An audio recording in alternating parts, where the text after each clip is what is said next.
Before you pack it in and go home, there are a few things you should do to ensure your printer stays in money-making shape. First, get your gloves, paper towels, Polita Blue cleaning spray, foam-tipped swabs, Zonte's Cleaning F solution, and a scraper. Raise your print carriage to its maximum height by pressing and holding the Up button.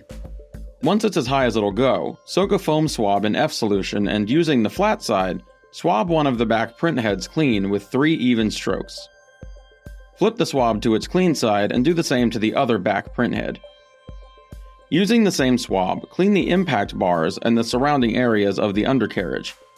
Then, soak a new swab in F solution and repeat the whole process for the 2 front print heads and their impact bars and surrounding areas. Now, soak a 3rd swab in F solution and clean the rubber surfaces of the caps, as well as the wiper blades by gently wiping them with the foam tip of the swab. Be sure to dry them with a paper towel afterwards. Recap your carriage by pressing Exit, then spray your bed down with Polita Blue and let it sit for a few minutes. Then, when the ink has dissolved and looks more like mush, use your scraper to remove it from the bed, then wipe your bed clean with paper towels. Don't forget to clear ink from the vacuum holes using the corner of the scraper. Once that's finished, you're all set to call it a day, go home, and binge your Netflix.